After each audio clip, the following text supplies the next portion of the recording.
synchronized with the solar cycles which are for approximately 12 and a quarter years. Every solar cycle, the cycle of your life should shift. If you just bring this awareness into your children, they will deal with it with much more wisdom.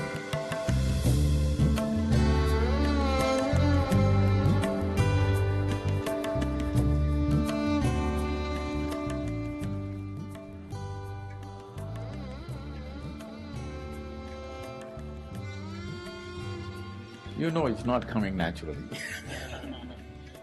That's not an option. Till just one generation ago, a lot was taught to you about marriage, about children, everything.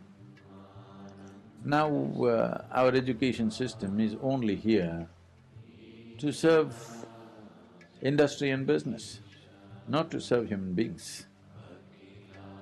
Our education is not about producing great human beings. It's only about producing managers, supervisors, doctors, engineers. You're just a cog in the economic machine that's working.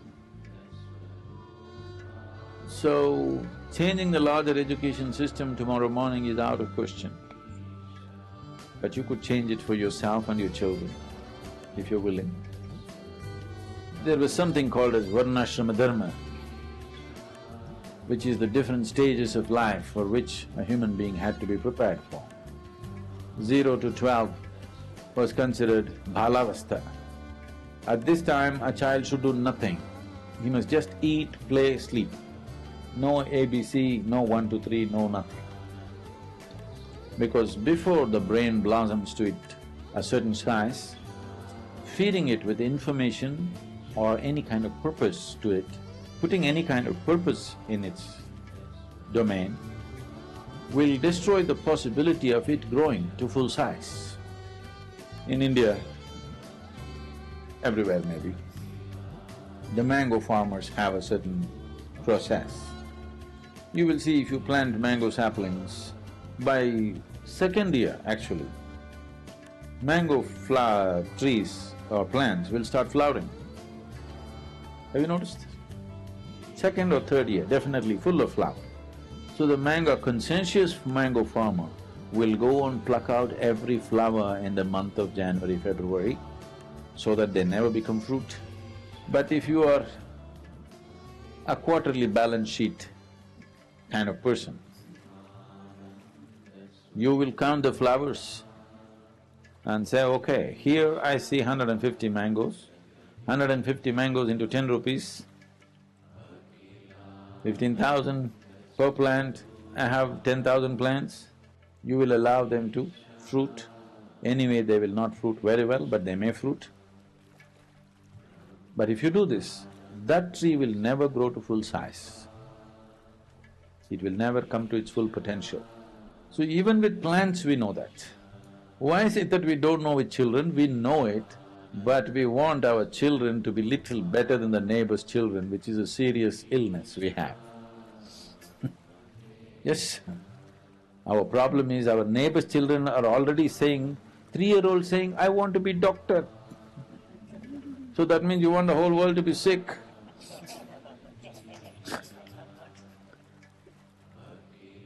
A 3-year-old child, if it says, I want to be doctor, everybody's, oh, my neighbor's child wants to be doctor. Hey, what do you want to become? I don't know. Hey, at least say something.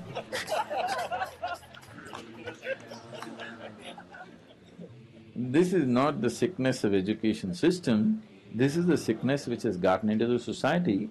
Education system is trying to cater to that. Once it happened, I'm doing a program in Chennai, and something comes up and we're asking people to share what happened that day.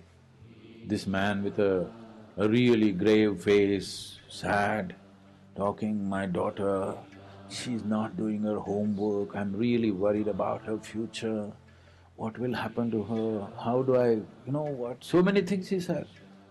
I thought maybe his college-going daughter, something, trouble, you know. So, okay. Then I just asked, how old is the girl? He said, 4.5. I said, you idiot.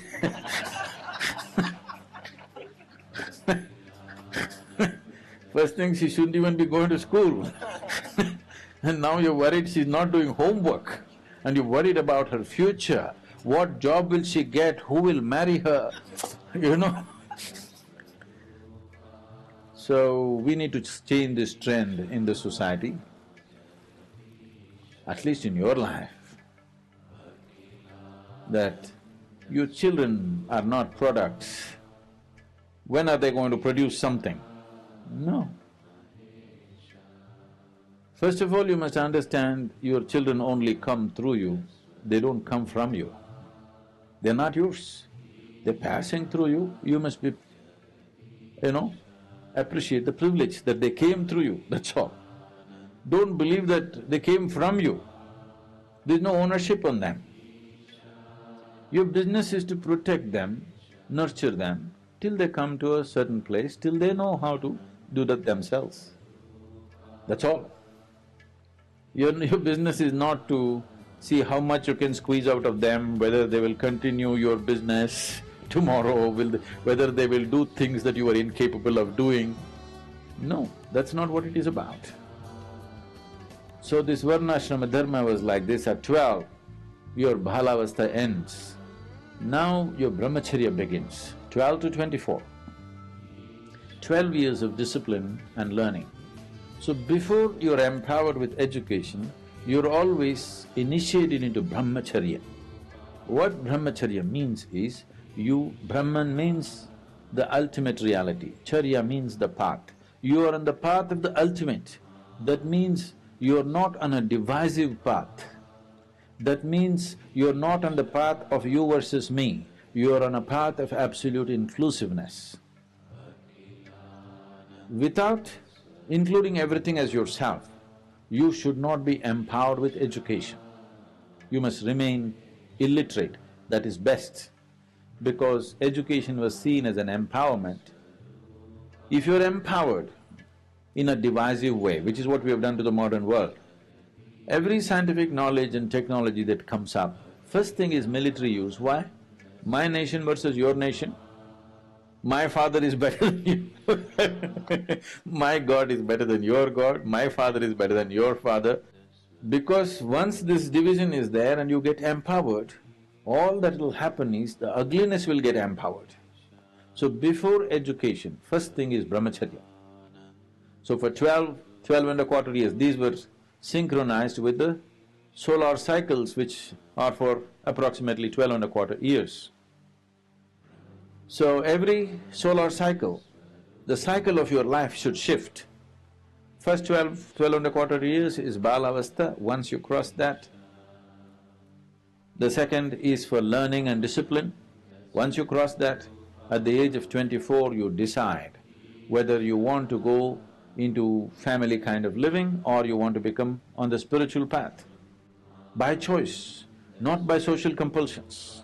Each individual according to his own traits. Now if you're made in such a way, the opposites are drawing you. In organized way you handle that. You get married and children, this, that will happen. For next 24 years, you're in Grihastha ashrama. Otherwise at 24 you choose to become a sannyasi, that is settled. There was a time when about 30% of Indian population chose to be sannyasis, 70% chose to be grihasthas, which was a good population control by itself. So at the age of 48, you undo the grihastha ashrama. That's gone, isn't it? Can you undo it? If you undo it, it's in divorce and instantly you're latching on to somebody else. Another changing house, not giving up that structure. So at 48 you take sannyas for 12 years. So undo the family structure, because if you got married at 24, by the time you're 48, your children are over 20 years of age, they may not say it in so many words, but they want you out. Either they want to go out or you must go out. These days you're choosing that they must go out, American way. But in India, the parents chose to go out. Once the children have crossed 20, 21 years of age, parents moved out. It's a sensible thing to do. So, husband and wife who lived together for 24 years, they separated themselves consciously, not because they have a fight, consciously separated themselves, and there were institutions where they could pursue their spiritual process for the next 12 years. At the age of 60, now after 12 years of spiritual sadhana, after having seen the experience of life, now they again came back. First time they got married because of physical and emotional longings. This time they once again get married for a completely different reason. At 60, there is a marriage.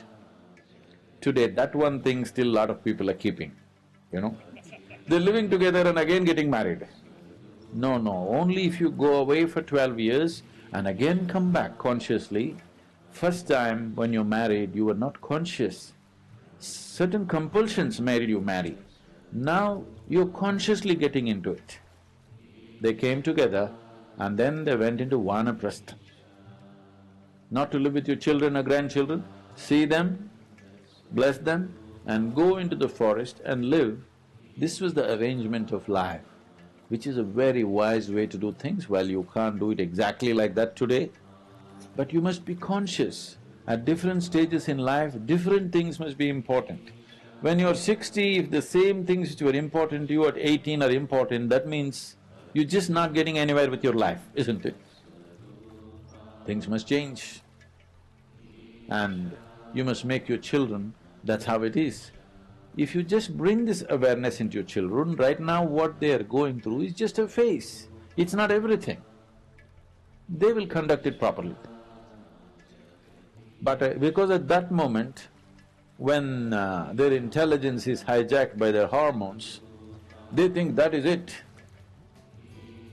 If you just tell them, it's fine, I have also been through this, you're also going through this, it's fine, it's a phase, then these are the different phases of life. Very young, if they're conscious of it, they will deal with it with much more wisdom than the way they're dealing with it today.